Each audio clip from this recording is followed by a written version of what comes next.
Hey everybody, welcome to the Patty G Show. This week we have a special Father's Day edition.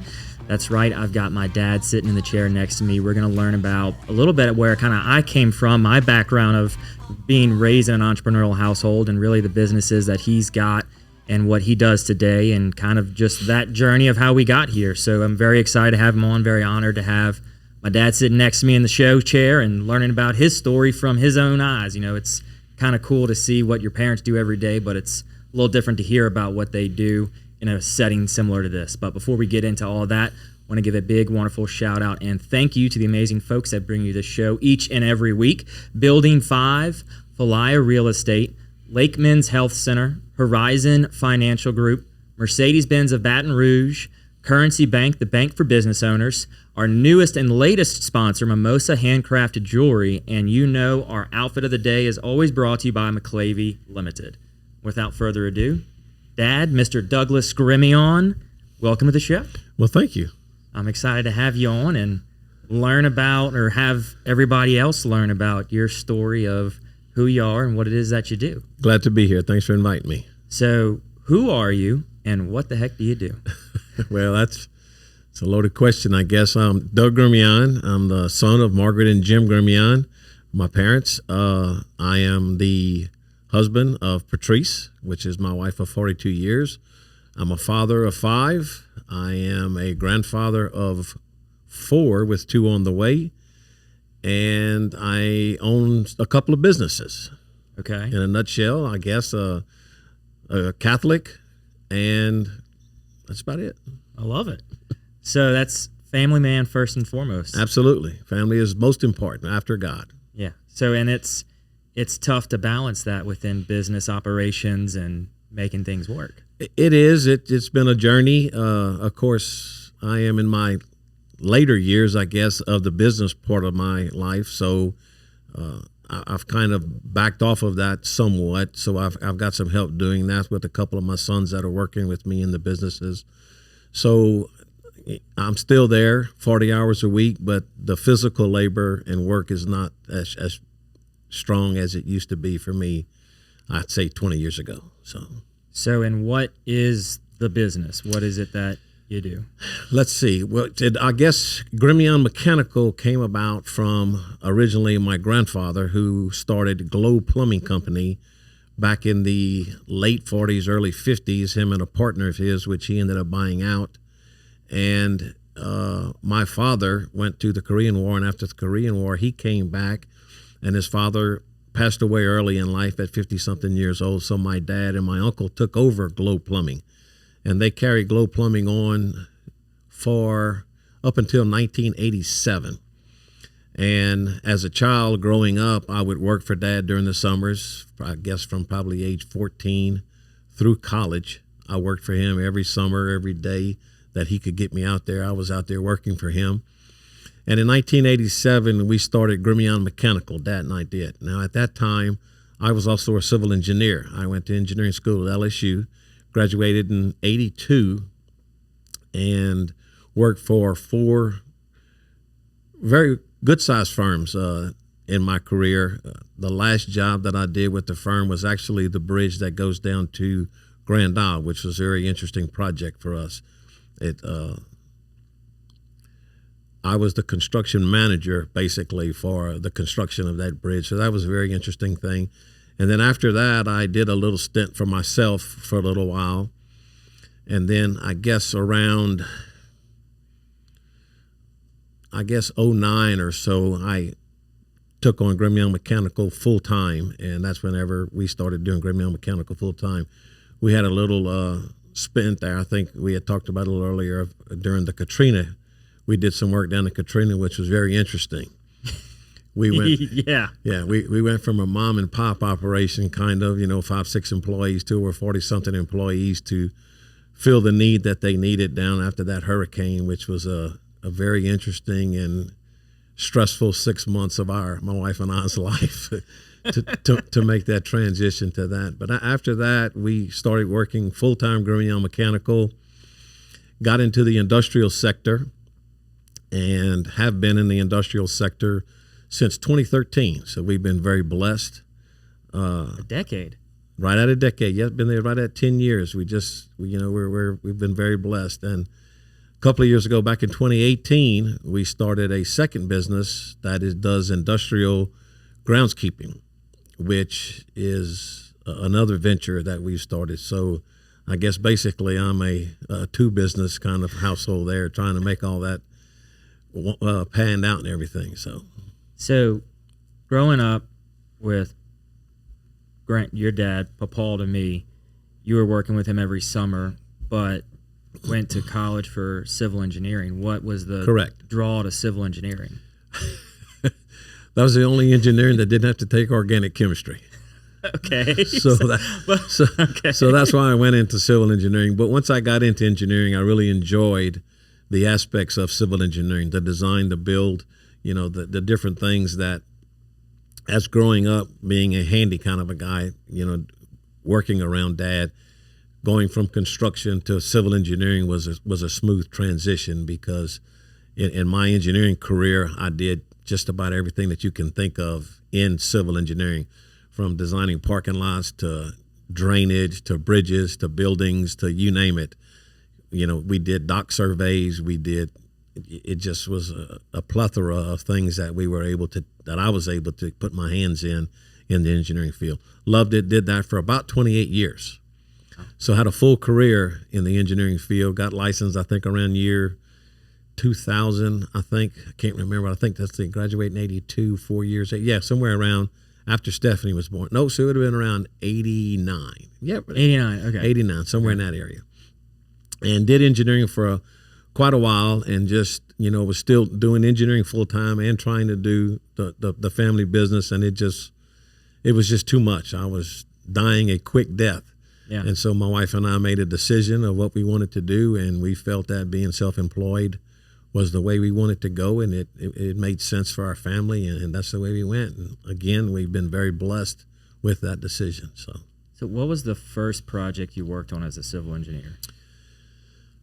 As a PE. Well, the very first job was with H&TB, which was a large engineering firm, and at that time, they were the design consultants for I-49. Okay. So we reviewed all of the drawings for I-49, and we were responsible for a couple of sections of that roadway. Well, this is going way back now. I want to say Boyce was one of the sections we did, and we did another section at Cross Lake. So we actually did the design of those two sections, but we reviewed all the drawings for I-49 from Lafayette all the way up to Shreveport. Okay, so it was split up to different sections for design and review phases? Different sections, different companies designed those sections, but we reviewed the whole roadway portion of the project and bridges. So everything went through our office before it went out for construction. Okay, so you had experience in the roadway review, design, and everything. Yes, design, bridges, the whole 9 yards, yes. Okay, and so then were you drawn more to bridges over the course, or that's just kind of where the career path went? No, actually, my career path went more toward the road design and the drainage aspects of it, because after H&TB, I went to work for an environmental firm and did a bunch of work for them, and we had a civil engineering group there, and I worked for a gentleman that was probably one of the better engineers that I've ever worked for in my life, just a very fine man. His name was Lamy Chopin, just a super guy. I really enjoyed working for him. Taught me quite a bit of stuff. And actually, at that firm is when I got registered. And the first, I guess, job that I was responsible for, he could tell that I was very nervous about it. So we actually co-stamped the drawings. So he took responsibility with me on those drawings, which I thought was, as a mentor, was... Does that happen normally? Not really, but there was different sections that we were able to go with, and he made sure that he reviewed everything that we did, and so he was comfortable with it, and I was definitely comfortable with his backing of it. So, and then from there, I did a stint at another firm that we had if you're going to do engineering work, the job that I had was pretty nice. I don't know if you were old enough to remember this, but that was when we had the boat. Yes. So I inspected fender systems on bridges on the Intercoastal Canal. What's a fender system? Is the wooden structures that are underneath the bridges that keeps the barges from hitting the structures. Okay. So we were responsible for making sure that those things were safe for bridges, for the bridge, and for the boats that traveled it. And if they ever hit one, we had an 8-hour response time that we had to go out and inspect the bridges. And then once we inspected them, we would write a report, assess the damages, and then we would send it to the boat owners, and they would have to pay the damages for the state. So they would actually collect Absolutely. when a boat hit a bridge. I didn't know that. And before we had done it, they had never been able to collect before because they didn't have what we called a baseline survey. So we did baseline surveys to get the condition of all the fender systems. And from there, any accidents, we had previous knowledge of the how the structure was, the condition it was in. So we were able to, from those initial reports, develop any incidents that happened, and then they were held liable for. So that was like a new thing y'all kind of pioneered? Or? Very much new. It was the first time it had ever been done, and we did it for about 3.5 years. And then they started doing it in-house after the contract was for a 3-year contract. What do you mean in-house? They did it within the DOTD themselves. Oh, okay. They did it in-house. So they no longer used an outside engineering firm. They did everything in-house at the different district levels. It was basically the 3 major districts was District 2, 7, and I think 61 was the 3 districts that we worked for. So gotcha. And so you would have to go out in a boat and inspect all this. It was a tough job. It's South Louisiana. Yeah. So. And there were several of them that we keep during hunting season so we could make sure that it just worked out well. We'll just leave it at that. It just worked out well. But from there, then of course I went to the last firm that I worked with, and we did the big bridge down to Grand Isle, which is standing today. It's how they get down to and from there with the toll bridges and everything, which was a very interesting project. And actually, one of the firms that helped us on that project is the firm that your wife works for. Yeah. And so we carried that legacy. The guy still works there. Absolutely. That you worked with. Absolutely. Robbie Lear was a very good friend of mine, and he did most of the geometrics on that bridge, and we had quite some conversations about those geometrics. So we have a listening audience outside of Louisiana, and so for the bridge itself, can you kind of describe what that? Because I'm thinking of just a normal bridge over a small little canal, but this was not. This was actually something really, really incredible that was designed and built. It was a unique design. To start with, the structure that goes over Bayou Lafourche, I'm not sure if it still is, but at the time it was one of the largest spanning structures, I want to say in the country, but I could be wrong. But it was quite the type of structure that was built was one that it pushed all limits. The type of construction for the roadway was what we call end-on construction. So you had to, we couldn't build a channel in the water down the middle of the bridge to build from because of the environmental impacts and stuff for the bridge. So you did what was called an end-on construction. You actually built a fake bridge on the side of it where all your equipments could run on. And then as you build, you built from what you previously built. So you would drive piles, which are all friction piles that just went down 150, 160 feet because they didn't hit nothing. And then you would construct everything with the 2 strands on the outside of the bridge where all your equipment would stay on, and you built as you went. So all your equipment came from the land-based out and not just from the water up, which was a different type of construction, which is called end-on construction. So. And how long is that bridge? Oh, from Leeville down to Grand Isle, I want to say it's probably about 5 or 6 miles, and it's my understanding that I think that they are actually building back up to Golden Meadow now. So they're putting in the second phase of that structure from Golden Meadow to Leeville, and then from Leeville down to Grand Isle. So okay, and that helped them avoid all the hurricane situations with LA1 and all that. It was built for the people of Grand Isle to be able to evacuate during hurricanes. It was above the water, so when the water started rising, it wouldn't influx the road, so they were able to get out. Yes. Gotcha. So, and then moving from that project being your last project, you did your little own stint in engineering, and what kind of work were you doing there? With that, we were actually involved with doing some of the debris cleanups and stuff that was done in certain parishes, and that was after Gustav. So I did some environmental stuff with the Corps of Engineers and those people. So it was mostly environmental type work that I did there. Okay. wasn't a very long assignment. And then once it was over with, that's when my wife and I decided that we would stick with and decided to go with industrial plumbing. And it's been a good move for us. I think it's been a good move for the family. It's been a good move for our business. And like I said, I've got a couple of sons that are taking over. Of course, you being an accountant, you do help with the business, but in a different role. But we have two sons. I have two sons that are each taking over one of the businesses. And actually, Philip, the one who'll take over Gremillion Mechanical, will be the fourth generation of Gremillion, or of the plumbing side of the business.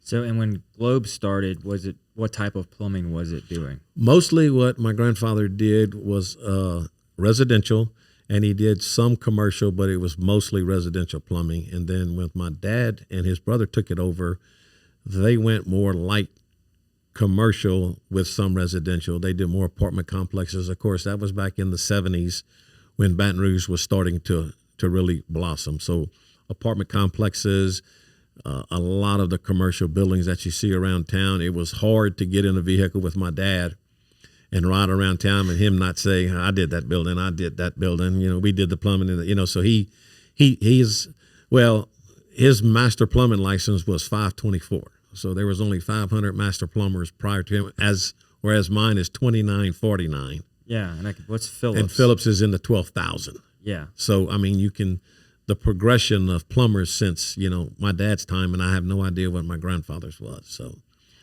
didn't he invent a threader? He did. My grandfather invented what he called the Grem-8, Grem-8, which was a self-oiling hand dye threader that he invented, where you would put the oil in the handle of the apparatus. And he went through the whole patent process. I've actually have it hanging in my office with all the patent information and everything. The only bad thing about it is right after he invented it, they came out with the electric pony, so you could do all the stuff that he was doing manually, electronically. So it didn't sell a whole bunch. Well, and at the time, people were having to do things differently without his device. It was not correct. Far out. It was not this thing that was quickly made and then no. Prior to his invention, it was a two-man operation. You had one man that would hand thread, and one man had to oil it to keep the thread, the teeth of the thread, from burning and getting too hot. So it was a two-man process. Whereas what he invented, one man could do the work, and there was just a button on the end of it that he could push that would self-oil the machine. So he kind of short-circuited the process for it, and it was going to be a big hit. But the electric vise came along, and thanks to Rigid, he didn't do too well after that. But I still think designing that concept and coming up with something like that is fascinating. Nowadays you think and you look at how it's done, it's all electric and right. Nobody sees anything but taking yourself back into that time period it was revolutionary to the point where it was saving. You almost were able to do twice the amount of work with one person threading and another person running pipe. Correct. It was a big time saver. The only thing that I could relate it to back in that day was everything was done with cast iron pipe, and all the joints were made with lead joints. They were all oakumed and lead joints, and then from there, some individual said, hey, we can put a gasket in these things and it would work twice as fast, and he was correct. So what my grandfather did was revolutionize the pipe threading industry, which was the same thing that a gentleman did with lead joints to gasket joints. And now we have PVC and glue, and so now you have, Pro Press. There's 16 different ways you can do things nowadays. It's you feel like you've been cheated when you come through the old school, and now you have these kids coming up that couldn't make a lead joint if they had to, but that's part of the game. That's what I was about to ask. In talking with Philip, who is my brother, who is now running the plumbing company with you, what were the differences in the testing for when you sat for the exam? Because from my understanding, there's a written portion of the exam and there's a practical portion of the exam. Correct. The written portion, I don't think has changed much. It's mostly the code. So we both had to learn the codes in that type of, questioning. But in the written part, when I took it, we had to make a lead joint. You had to make a solder joint, and you also had to put together a flush valve from the New Orleans prison that was probably 1930-ish vintage that they gave you a schematic from that didn't even look like the thing that you had. And as far as I know, Philip didn't have to do that. They had to do a little rough in with some PVC pipe, take some measurements on some things. They did have to make a solder joint, but nothing with lead or anything like that. Yeah. I mean, even when I was helping you when I was 15, 16, 17, and 18, I learned how to solder. Right. When we were running copper pipe, doing stub outs and all that for houses. But now, I mean, the technology that y'all are using is ridiculous. Well, there's PEX, and so you have, fittings that you don't even have to, they just, snap together. And then we have some machinery we call it pro pressing, and we can take a line that still has water in it that's not even finished draining, 4-inch carbon steel, and we can put it together without it being dry. So, and that is, I mean, I remember we would have to do pressure tests, and if there was a leak, you'd have to drain the entire building, get it completely bone dry, and then sit there with a torch, get it glowing hot, and then run the flux and then run the solder. That's correct. Before you could do anything. So it was something that y'all can do now, and I assume less than 2 minutes. Oh yeah, it's very quick. It was a 2-hour process. It's amazing the speed at which things are done now, and I guess technology is what it is, and it's going to continue to improve. But there's still places where the old school has to come in, sure. and they still have to call on Dad to go in there and show them how to do that, because they've never seen some stuff before. Where we work at, there's some buildings that are fairly old, and they have old stuff in it, and so. Can you come take a look at this? Because we're not real sure what we're looking at here. So we still get that. Well, I mean, even in my house in Southdown or in Mid City here, it's an older home built in the 40s or 50s. I don't know when, but when we had an issue, we had a whole cypress root in the pipe, and I called you and we started looking, and it was concrete pipe, and I had never seen concrete pipe ever before, but it just was what they used back in the day. Well, they went from under the house, which was cast iron. Usually they either went to concrete or terracotta, which went to the city. And then, of course, now we have the abilities to line those old pipes, right? Which is a whole nother avenue that we're pursuing, which really just it's a game changer. I mean, you can take, like, for instance, your house, pipes under your house, and we can line those pipes without taking them out of service in a day and give you right out a 50-year guarantee that your pipes will be good for the next 50 years. So how did you find out about this? That was, we were at the industrial site that we work at, and the gentleman that I worked for approached me and says, Doug, have you ever heard about internal lining of pipes? And I told him, I says, no, I've never really heard that, but let me look into it. So we looked into it, and we found a company down in Tampa, Florida that was producing this stuff. And so I asked the guy, I says, is this something that you're truly interested in? And he says, well, yeah, we've got some need for it, but I need to know more about it. I says, well, there's a company down in Tampa, and I don't mind going down there and investing in this, but I know you can't give me no guarantee, but the investment is quite large. So he says, go see what you can learn. So we went down there and we called them, and my son and I went down, and we spent about a week down there looking at different things. And he called me up when I was down there, and he says, how's it going? I says, well, we're fixing to head back to Baton Rouge with the equipment.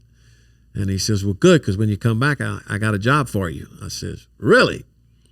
So we had to stop, and there's some training that we had to bring someone back with us, but we didn't set it up because we didn't have a job, and I didn't want to waste it without a job. So we had to make some things happen, and we were able to do that. And we've done quite a few jobs with, the client that we have, and some outside work. And it's not a real cheap fix, but it's a fix where it's a non-invasive fix. You don't have to tear anything up. All I need is a 3x3 hole I can get in, and we can do the work. On an existing house, we can go back in and reinstate the existing pipes. So it's just a process that is, of course, it's changing all the time because they're coming up with new products. Now they're coming up with patches. The stuff that we have to ambient cure. They're now coming up with stuff that you can heat cure. Now they're coming up with UV cures. It's an ongoing process.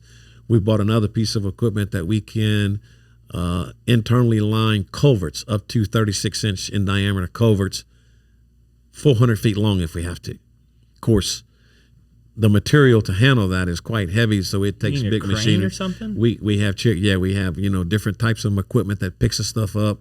We buy the liner already resined out that's in a ice bath, and so it's a long process. You have these big heaters that you have to heat it's quite an ordeal. So I mean, what would warrant that type of repair?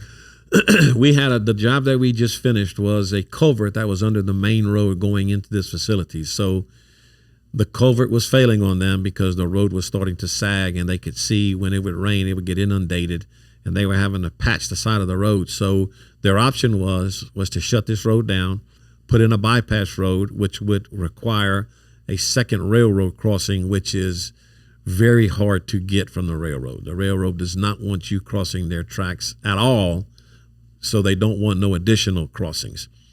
So they'd had to build a bypass road. They'd had to cross the railroad. They'd had to tear the road up, fix the culvert, and put the road back in service, which would have probably taken, I'm going to say, several weeks to do this. And we went in overnight and repaired their culvert for them in a less than a 12-hour period. We had it repaired for them. Never stopped traffic, and never, there was never never disruption to their plant. And this was the main road going into the facility. So 18-wheelers, everybody that went in, contract workers, the whole 9 yards. And we started one afternoon, and by the next morning at the morning shift, we were gone. And it's not only just like lining these pipes, it's kind of reinforcing them and providing more strength. It doesn't provide additional strength, but it keeps the strength where it is. So and then we actually extended the culvert out 50 more feet so that they could slope the road off, so they wouldn't have such a vertical drop on the sides of the road and everything. We would like to see it used with storm drains. You can go from manholes to manholes on storm drains. Just any type of open, the railroad. How many equalizer pipes are underneath the railroad that they drain water from one side of the railroad to the other? So the use of this equipment is endless. It's just, as you would know, it's a marketing thing.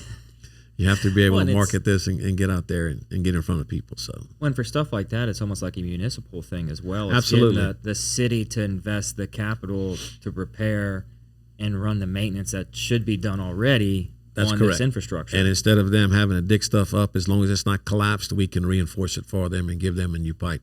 Municipalities, school districts, anything that has a lot of storm drains or sewer lines, big sewer lines and stuff like that, it's a definite a win-win for everybody. So even like straight up holes in the pipes that they have, it's able to just as long as it's not collapsed. If it's an open pipe and there's something that's missing, if it's not a 7-foot miss, if it's only a couple of inches, the one that we just finished, there was about a 14-inch gap that the bottom of the pipe was completely gone, but yet the dirt was still in the proper shape of the pipe. We were able to line straight through that and give them a pipe back where there was no pipe. Yeah. So I mean, and that's not only saving man hours, that's just saving operations as a whole. If your main road's shut down, you cannot, and a plant never wants to be closed. No, and this was inside of a building, so they'd have had to bust the concrete in the building. They'd have to take walls down. They'd have to, the people would have had to get out. It was in their kitchen area where their, control room is. So it was a quick fix for them for probably, I don't know, a third or so of the money that it would have cost them to do it the traditional way. Gotcha. So and before getting into all this, you said that your grandfather was doing residential, and then your dad kind of moved into residential and commercial. And so when you picked it up, where were y'all at? We were still doing commercial. We were doing commercial, but the industry at that time, the construction industry, was very, I'm going to say, volatile, for lack of a better word of it. A lot of contractors out there, a lot of people doing work for next of nothing. So it was very hard to, you had to have a lot of crews doing a lot of work to really turn a profit in that. So it was at the time where, contractors weren't getting paid. It was just a bad deal all the way around. And I didn't care to go through that because, we'd had some lean times and I didn't want to go through those again. And so my wife and I decided that we were going to take a different route. And actually my brother-in-law, my wife's brother, got us involved in the industrial sector because he was doing work in the plants. And so he was very helpful to us in getting us, started with the safety programs and the different things that we needed to get in there. And we went in as a subcontractor in the industry. And then after about a year and a half of being a subcontractor, the same gentleman who got us involved with the lining part of our company asked me if we would work directly for them. And, I said, yeah, as long as y'all going to pay us, we're good. and we have. We've been, again, and we do work, we do work in the industrial sector. We do work for some different school districts. So we do a lot of backflow work, which is another. I think you actually were doing backflows for us at one time. You were licensed to test backflows. So y'all sent me to Austin for right. 3 or 4 days to go and get licensed. So we've expanded what my father's vision of the company was, and my son has a larger vision probably than I ever will too, because there's some things that he wants to get involved with that we are doing now.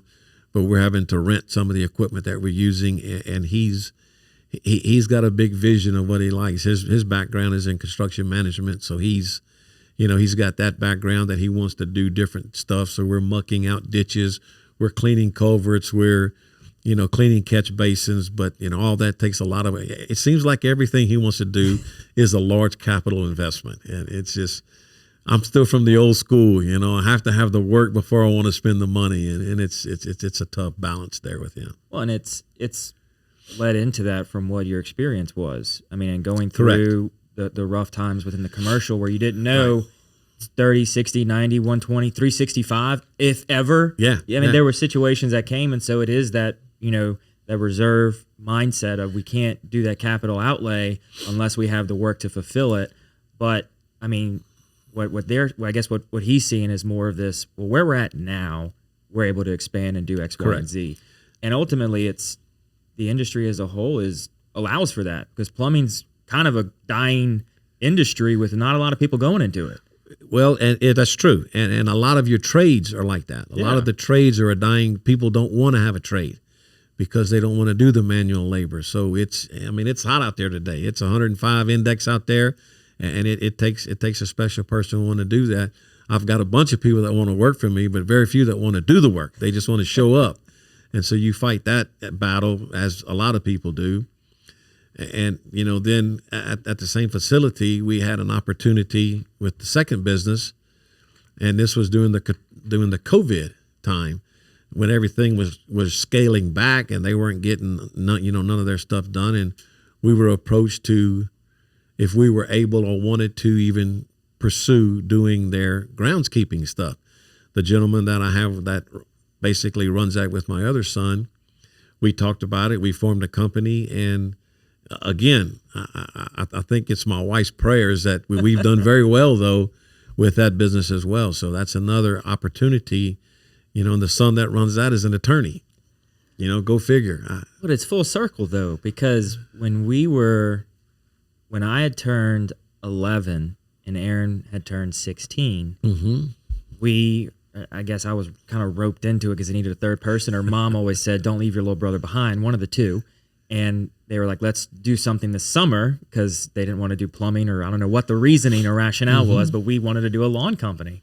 Yep. And so it's interesting to see how it's kind of come full circle, where we did that when he turned 16, had a truck, and y'all loaned us money for a lawn equipment till we could do it under one condition. We had to keep y'all's yard perfectly manicured every single week. That was the deal. That was the finance term. The good old days. The good old days. We'll provide you equipment, but you got to keep our yard looking just as good, and you can't miss a week. That's right. But then it's coming full circle where now it's doing it on a much grander scale. And I think they both have eyes of larger equipment, more capital outlay. And again, with big equipment, everything costs money. So, who would ever thought that I'd have owned a 120 horsepower tractor with a 15-foot batwing trailer on, bush hog on the back of it? But we do. Whoever thought you'd be doing industrial landscaping from that's right. being a civil engineer at LSU? That's right. You're right. So it's, I guess my eyes were opened in different avenues from my sons. I guess I'm fortunate that all of y'all have wanted to, I guess we could call them entrepreneurs, because, Philip didn't want to work for somebody else, as neither did Aaron. As you know, you do work for an accounting firm, but you also see the benefits of other things. So it's it's a blessing that the kids in the family have done their own thing. My daughter, she's self-employed herself. My younger daughter, she's getting there. So it's interesting that you lay a foundation for your kids, and some of it sticks. So I guess it's a good feeling that what you've done in your life, that your kids see some form of success, and they don't mind pursuing something of the same thing, which is and I think it's kind of the environment that we were raised in led to that out of the box thinking that you don't really have this limitation set on you to go through and do whatever you got to do and then go work for somebody. You have this opportunity before you to do whatever you want. Right. I think that was kind of the environment we were raised in, and my mindset was, where there's, the world's your oyster, go shuck it however you want to do it. That's right. And not be bound to one set of things for however long you want to do. And it's kind of, entrepreneurship was that way to figure out what you wanted to do, and it opened up a whole avenue to anything and everything. You could do anything from plumbing or landscaping, or heck, we're sitting in chairs filming and having a company out of this. Very uncomfortable here, but that's okay. And it's true. It's your limitations are set by yourself, and as long as you don't have no limitations on your abilities, which is a good thing. I don't think that we ever stifled any of our kids' ideas that they had. And of course, growing up, some of y'all friends didn't like the way that y'all had things to do prior to when y'all went and did stuff with them. But it was just the way that, we thought we needed to raise y'all. And I don't know, I guess every time somebody hits me with that, I just say, well, look at them, it didn't turn out too bad. So, well, and it's that element of getting your work done before you go and have leisure time it's stuck with me, and it's I have my son doing the same thing. Before we eat dinner, he's got to put his shoes up, he's got to put his clothes in the dirty clothes, and then we can eat dinner. It's never too young. Building that routine of getting your work done, and then you can have your playtime later. Correct. It's not a bad trait to have. No. And understanding that there aren't limitations, I'm sure, is kind of what led into what y'all started doing within Katrina, where there was an opportunity to go, whether it be a short period of time or a long period of time. I mean, at that point, y'all were a mom and pop. Y'all had a handful of employees. 4 at the most. And we went, within a week, we had 45 people working. Which is nuts. It was, of course, again, this all stems back to my wife's brother. He was, the company that he owned was doing this work, and he asked me if I wanted to get involved with it. And I wasn't sure, because he was telling me what we were going to need to do. And I'm trying to run the numbers on this in my head as an engineer going through this. And I'm thinking, we're going to have more people on payroll, and we're going to do more money in a week than we were doing in a quarter. And the numbers were just, to keep up was mind-boggling to me. And of course, we had to, finance some different things. We put some different stuff up, collateral, and I was a bunch of sleepless nights. And I met with her brother, and I says, Mark, we got to get paid for this. I'm just letting you know we need to get paid for that. He assured me that we would, and we did. And I think you were helping us at the time. We were cutting up PVC. We had 18-wheelers at the house bringing pipe. That we would cut up, load in trailers, and bring down to New Orleans with fittings, and we were doing that 2 or 3 times a week. So, and for those listening, what was the work that y'all were doing? It was a specific we were actually set of work. Involved in setting up the trailers for Katrina, and we were not limited to New Orleans. We did it in New Orleans, we did it in Grand Isle, we did it in Jefferson Parish, Orleans Parish. We did it in Baton Rouge with the trailer parks. Anything that involved plumbing to get these people back up and running at some type of normalcy with some type of a home, we got involved with. We did work down in Tulane that flooded. We did a ton of work at Tulane. We did some work down at a big place in what's on the other side of New Orleans, towards Slidell area. So we just got involved with a bunch of work at Katrina, and bunch of sleepless nights. But it was good work. It was good money, and we thought we were helping people to get back with their lives as they could, because these people were hurting. I mean, they didn't have nothing, no place to live, and you go down to a place like Grand Isle, and you're helping these people get situated back up, and these people were offering you some lunches and stuff, and you would look around and say, what are you going to feed us? Because they had nothing. I mean, they literally had nothing after this hurricane. And so it was a kind of a feel-good thing. It was very profitable, but it was a feel-good thing that you were helping people get back on their feet. And I guess we did that the end of 05 and the first 3 months into 06. And then, of course, that waned off. But for those 6 months, it was a lot of hustling going on, a lot of family involvement. It was a lot. I mean, we would get 18-wheelers of pipe delivered to the house that we would unload with my father-in-law's tractor. Mm-hmm. And then we cut it in half in cases and cases of fittings, and we'd load them on trailers. And we'd leave at 10 o'clock at night, drive to New Orleans, drop this stuff off to my workers, and we'd come back home and start the next day working again. And this went on and on for, like I said, 6 months. So, well, because in 05 and 06, I think that's close to the time that we started getting homeschooled. And so we were helping in between sessions and actually cutting, and because you would almost prefab some of the work, some of the fittings that you knew had to happen. Correct. That way it would cut down on the time in the field where people could just lay it, because it wasn't there a point in time where somebody would walk up and say, you need a worker. You said, can you glue pipe? And that was everything goes downhill. That's right. Can you glue pipe and put on a garden hose? And that was, that's what we were doing. And I mean, we turn over 30-something trailers a day. So it was, it was a lot of work, a lot of paperwork to keep everything right, to make sure. Then, of course, like I said, we were a sub under my brother-in-law, and thank the good Lord, all that worked out. It really did. So, but so, and then at that point in time, it was moving out. What's the next phase? And backflows kind of started coming into the picture in the 08, 09 era. When I went full time doing plumbing, and still kept my engineering license, still do to this day, but we also looked into backflows, because I knew that there was. I went to college with an individual that owns backflow prevention here in Baton Rouge, and we got to talking about different things. And so I went through his program and became licensed to test, install, and repair backflows. And then we started making some calls to some different chains, and the Eckerd Drugs, the Walmarts, and the Sam's, and things like that. And we established ourselves a base of clients to test backflows. Then you got licensed to test backflows. I think at the time Philip did. Mm-hmm.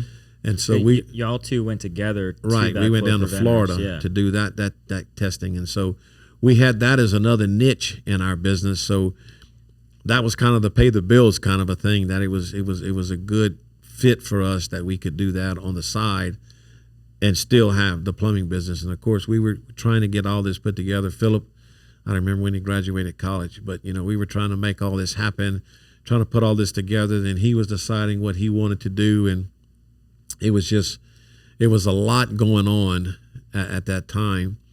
And, I guess looking back, it's hard to remember the real bad times, because again, we've been blessed.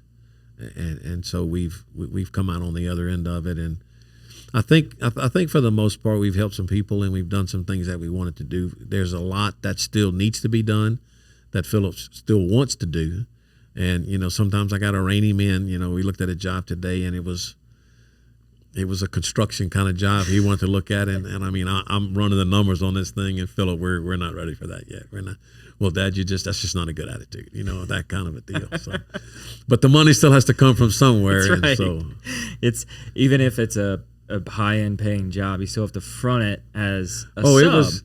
It was quite a bit of profit, but it was, I'm not sure I would have wanted to pay the bonding that would have had to go for this job. So, well, and I think that in the construction industry and the plumbing industry is that component that not a lot of folks see this other side of, where they see a project happening, they go, okay, there was bids here, and the people won the bid, and it's moving on and moving past. But what it is for a smaller organization that doesn't have 100, 200 employees, you have to really evaluate, am I willing to bet the farm on this? Right. And one project has that potential to do it, and it could, like you said, it could pay out in the end, but it's...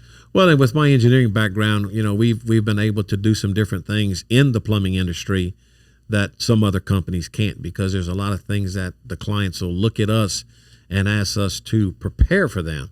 Like, we started these inserts that we put into treatment plants and stuff, that we can do it now where you don't have to get no confined space entries and things like that.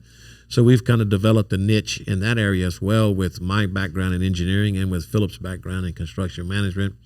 We put together some packages that are benefiting some clients. And again, it's, do you either tear it up and build a whole new one, or do you refine your technology and put in a new system? And now you've got something that you don't have to get nobody in any kind of danger situations when you're changing pumps out and things like that. And again, something that's, these niches are what you want to find. You want to find something that people need, and there's not a whole bunch of people that provide it, and not a specialty item. Yeah. You want something that's an everyday thing that somebody needs. I guess you look back at the invention of the rubber band. Or the little sticky note, things like that people use on a daily basis, don't think of where they came from, but yet everybody uses them. If you could find something that you could go into Tiger Stadium and get $1 from everybody that goes there, how much money could you make in a year? Pretty good bit. So that's what niches is what I like to consider that we do. We're a specialty plumbing contracting company that we can do several different things for you that you don't have to go abroad, because there's numerous times during the day that people will call me and ask me my opinion on things in the engineering light because of my background. So yeah, and you've seen, like you said, you've a seen lot. So much. I've seen a lot. Whether it's through plumbing or through engineering, just your experience, right. And you can't.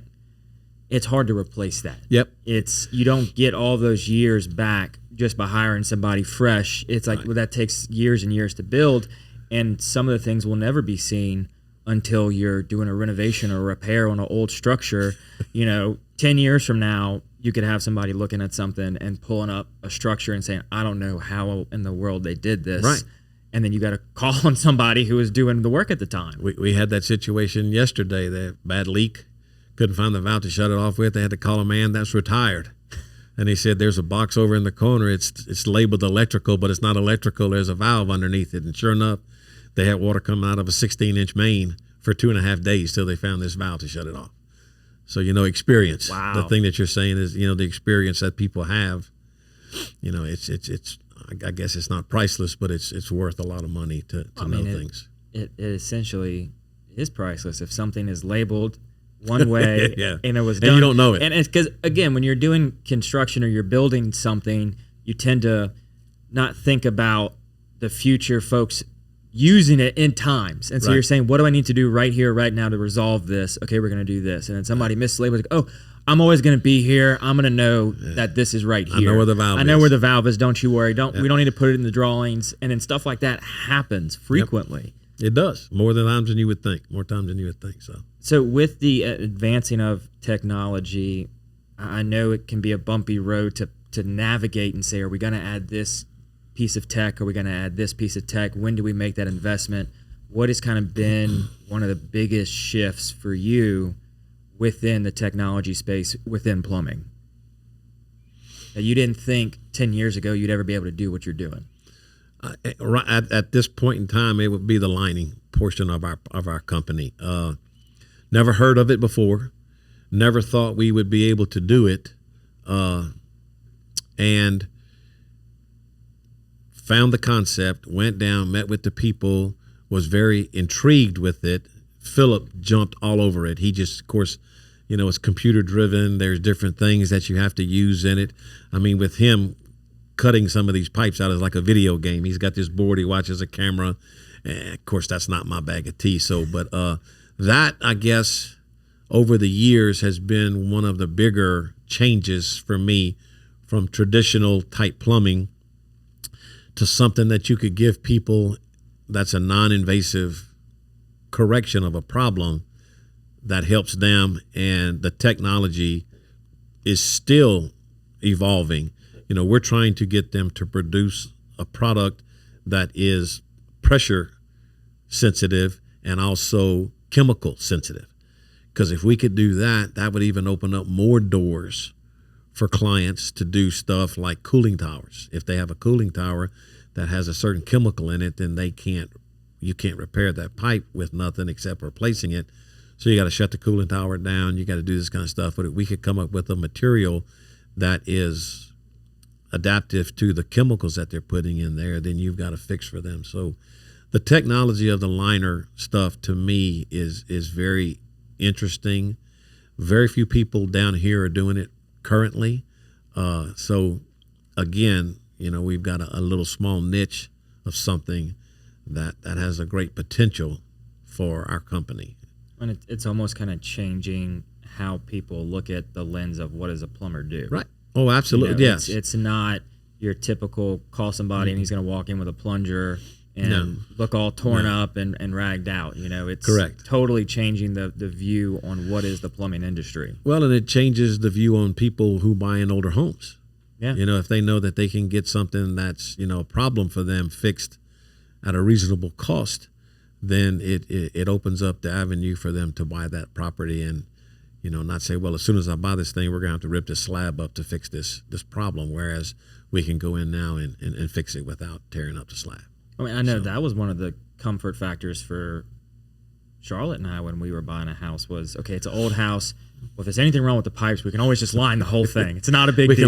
We can fix it. We can line it. We can fix it. It's not a concern. And that's, you know, another part of what we learned or what y'all taught us as growing up is you've got to be able to figure it out on your own.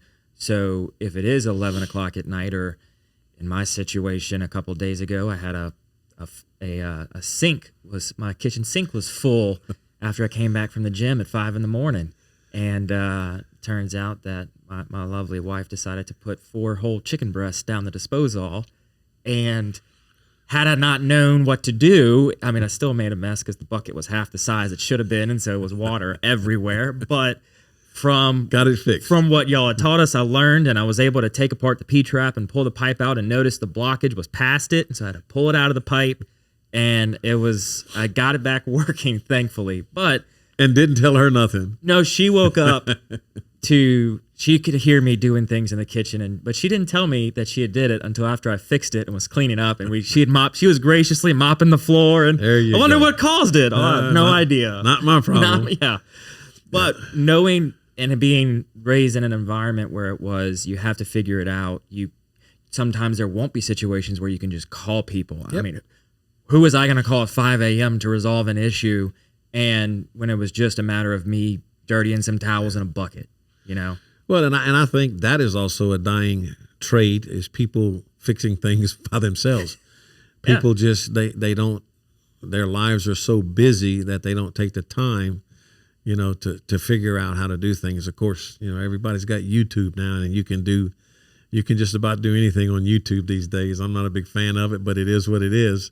I have used it on some vehicles before, but I was about to say, I have a very fond memory of when I was 16 or 17 and I did a motor swap in the Jeep, and you looked at me and you said, "You know how to do this?" And I said, "Nope." And I had my phone right there and I said, "All right, pull here, do this and do that." We got it in though. We figured it out and we got it in. So but still it was that mentality of, you got to figure it out. You got to be willing to do something with your hands. And the plumbing industry is one of those things that people aren't going into it as much because they're wanting to not have to do that. Right.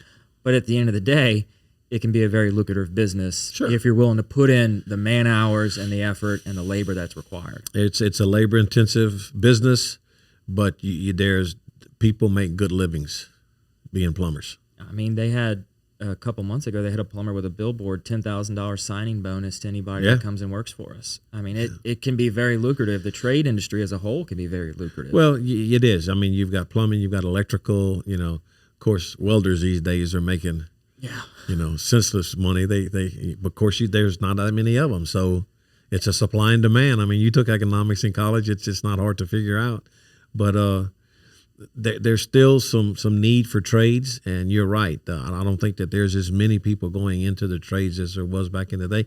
I mean, when we were in high school, we used to have something in school called shop, and you would actually, learn a trade. You could either learn carpentry, you learn how to weld, you did different things, and I don't think anybody does shop anymore. I think the last place that I went to did some backflows. That was at Plaquemine High School, and they still had a welding shop. So they actually taught welding at Plaquemine High School, which I thought was impressive. It's pretty cool. Yeah, that they were teaching these kids, giving them a trade if they wanted it when they got out of school. So, they, like you said, the times have changed, the technology. I mean, here we are sitting in a place with, that this used to be, I can't even imagine how this was done in the 70s or 80s, back when they did television and stuff. So it's a big difference. It's a ever-changing world.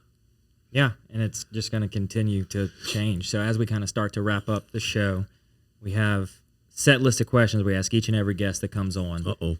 The first one is, what is something you did as a kid you wish you could still do today? Man, that's a loaded question there. Wish I could move like I did when I was a kid. I don't know. There was a lot of things that growing up I did with my father. That we had a bunch of special times together, the hunting and fishing and the different things like that that I'm trying to pass on with y'all and stuff. But as a kid, having those times with them, I wish I could have some of those times back. The hunting and the fishing and just the outdoor activities that we did with him that I guess molded my life in what it is today. Yeah. And those are, you never lose those memories. No, you don't. And those are the memories you want to keep. When it's all said and done, in the end, it's family. That's about all you got that you can count on. And, you need to make sure that you remember that. And he always did. He always, well, never mind. Go ahead. No, well, I think I have one of the other questions. I'll answer this one with the other. Okay. So what are 3 lessons learned along the way? You've been in and around family businesses your entire life, from working in them to running them to passing them on, and you've been in engineering as well for 20 some odd years. So within all of that, what are 3 lessons you've kind of gathered along the way? And I guess that was one thing I was going to say. Number one is you want to treat people the way you want them to treat you. You've always got to be honest with people and fair with them. And if you are, things usually will take care of themselves. When you tell somebody something, it's a whole lot easier to remember the truth than it is a lie. So when you tell them, whatever it is, if you don't have the answer, I sat in meetings in engineering, man would ask me a question, I'd look at him and say, sir, I don't have that answer, but I'll get it for you. And he was fine with that. He didn't care that I didn't know, but he knew that I was going to go find the answer and bring it to him. One thing my daddy always told me that I've tried to remember and run my business with is that people don't care how much you know till they know how much you care. And to me, that's always been a statement that's just, if you sit down and think about it, it's so true. I don't try to dazzle people that, you just let them know that you're there to help them. And that's all that you can do for them. What would be a third one? Lesson learned. Enjoy the time that you have with your family, because you never know when the good Lord is going to take you away from this place. And Lord knows I've had some close ones there with my heart. So it's just something that, you need to take care of yourself. Take care of yourself and take care of your family and do the things that are important, spending time with them.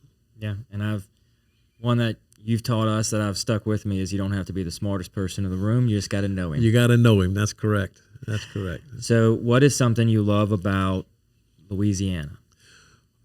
Louisiana. My daughter and I had this conversation the other day. We were walking on the levee, and this just came to my mind. We were walking on the levee, and she was telling me that people don't understand the Louisiana culture. She's up in Colorado working and going to school up there, and she was trying to explain to this girl that was with her that the Mississippi River is across the street from our house, and this girl could just not fathom that. But just the culture and the lifestyle that we have here, the closeness of families is I think is different than any place that I've been to in the United States. You went with us when we went up to South Dakota. There's a lot of families up there, but it's still not the closeness that we had, and that they look at us and say, these people enjoy each other's company, and we do. I mean, they got to drive 10 miles to see anything, their neighbor, to see the sun. They got to drive 10 miles to see the sun. But I just think that, in Louisiana, family's always been first, and people do things with their family and they cherish those memories. And that's something that I think that I would like to pass on, and hopefully that my kids have learned that, family is important. Yeah. So for the final question, what can I do to help you? Be successful. be successful, and don't move back home. Now you can send your son and your kids, but I don't know, to help me. Just again, just pass on the memories that we have of family to your kids, and keep that going, because it's important. It just your kids need to know who your grandfathers were, who your great grandfathers were, and what they did on both sides. I don't care who they are. They need to know. I mean, y'all are fortunate to have a grandfather that has been around, and he's been around your whole life. I didn't have no grandparents basically from the time I was 6 years old on. So, you want to cherish those memories, because there's things that they know that are dying, that they're just dying traditions. I mean, like the cochon de lays, the things that he did in Naval's Parish and that kind of stuff, the memories that you have with my mom and dad. So those are just things that, and you need to pass those on to your kids so that, they can say, hey, I never knew great, Momo Margaret, but this is what she used, the cocoons that we do. Yeah. Just the family traditions that we have, just to pass those on, keep those going in the family. Yeah. And that's every intention that I've got. So very good. Thank you for coming on, Dad. Thank you for having me. Happy Father's Day. Happy Father's Day to you as well. And happy Father's Day to all those fathers listening. I hope y'all had a great weekend. And so thanks for coming on, Dad. Love you. Thank you. Love you too. And thank you, everybody else, for watching or listening to the show, whatever platform you're consuming us on. I hope y'all have enjoyed our Father's Day rendition this year. I don't know how we're going to top it next year, but we'll figure something out. And thank you as well to our lovely sponsors that bring you the show each and every week. Hear a little bit more about them right now. Welcome to the brand new Falia mobile app. We took all the same tech that's helped hundreds of people sell their homes themselves and packed it into an easy-to-use app for your phone. When you download the Falia mobile app on either the Apple or Android App Store, you'll immediately be able to see the power of this game-changing tool. From the seller's dashboard, you can navigate to all the information that you need. We intentionally separated everything into key groups, such as tasks to be completed, buyer leads for your listing, and contact information for everyone involved through closing. When you get an offer on your property, you can simply review and respond all within the app. No matter where you are in the world, you'll be able to monitor everything that's going on with your property from listed to sold. It's truly the power of Falia in the palm of your hand. Download the app and see for yourself. Falia, it's real estate reimagined. Thank you so very much to Building 5 for becoming the latest sponsor of the Patty G Show. We are going to be filming once a month at Building 5. We're going to post about it on our socials so you can come and visit with us. Building 5 is an excellent food establishment if you're into sharing boards and really getting a creative menu. Misty and Brumby have done an excellent job of creating an environment that's warm, welcoming, and inviting for every single occasion. Go on over to Building 5 in Baton Rouge, Louisiana, and tell them that the Patty G Show sent you. Imagine taxiing on a plane looking toward the end of the runway. It seems so far away, it's even hard to see it. And that's what the concept of retirement probably felt like when you were in your 20s, 30s, and 40s, way far in the distance, not visible or even a concern. But as you turn 50, something happens. Retirement suddenly seems like something real, something not too far away. In your 50s, you are rolling down the runway. Retirement is getting closer and closer, faster and faster, weeks and months zipping by. But are you even ready for a successful takeoff to retirement? Fear not, there's still runway left. But the time is now. Time to make progress and time to get a plan. The Runway Decade will help you get organized, get energized, and give you the direction you need to take off to your desired retirement. The Runway Decade. building a pre-retirement flight plan in your 50s.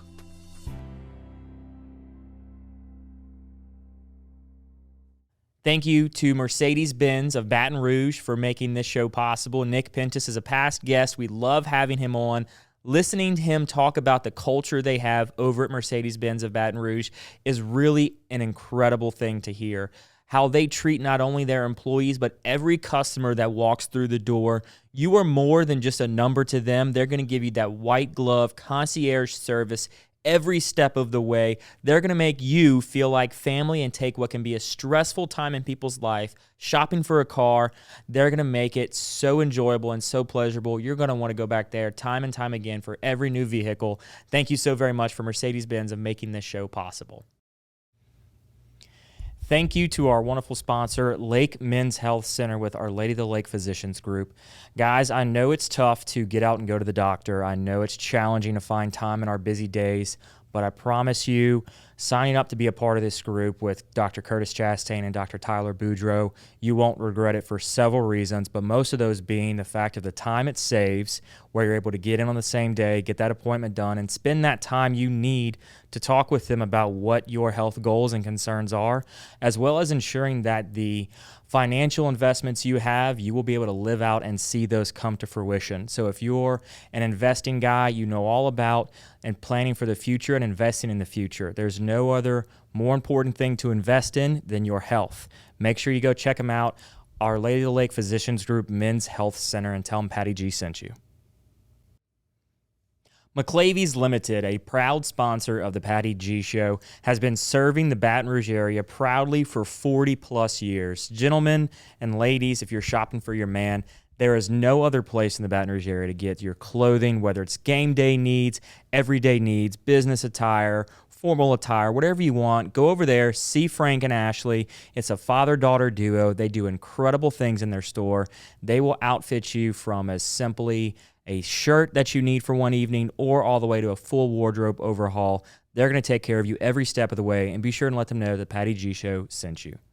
Thank you so very much to Currency Bank, a proud sponsor of the Patty G Show. If you are looking for a business bank that fosters on three core values, relationships, service, and technology, Currency Bank is the place for you. They pride themselves on convenient, accessible, and secure online banking resources where you can manage your account balances, initiate transfers, enroll with e-statements, and more via their online portal.